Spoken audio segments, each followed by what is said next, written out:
Hello বন্ধুরা, good evening. আমি আরোহী। এখন বেজে গেছে দেখো ঘড়ির কাঁটায় 7টা 15। এখন আমি দেখো স্নান করে আসলাম, কারণ এক গাদা কাছাকাছি করলাম আর কি। তো দেখো বিছানার চাদরটা চেঞ্জ করে নিলাম, এখন বালিশের কভারগুলো পরাবো আর কি। আলিস্য লাগছে, তো যাই হোক মাথাটা ভেজা আছে, একটা নাইটি কেচে দিয়েছি, কারণ সব গামছা ভিজে কেচে দিয়েছি আর কি, তাই। তো চলো, এক গামলা, এখানে এক গামলা, 2 গামলা কাচলাম ডিউটি থেকে এসে। তারপর পায়খানা বাথরুমটা একটু পরিষ্কার করে নিলাম। তারপরে চলো শ্যাম্পু করলাম। আর আজকে হচ্ছে রান্নাও আছে, এখনও বাসন টাসন মাজা হয়নি। দেখো বাসন টাসন মাজতে হবে, আর আজকে রান্নাও করতে হবে।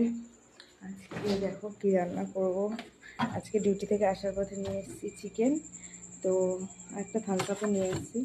তো রান্না করব চিকেন। আজকে কিন্তু অনেক কাজ, ছেলেকে পড়ানোও আছে, তো সব কিছুই করতে হবে।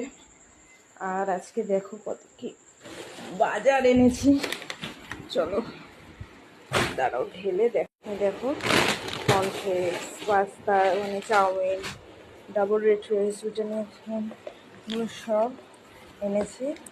তো বিল হয়েছিল 728 টাকা না 98 টাকা। তোমাদের দাদাভাই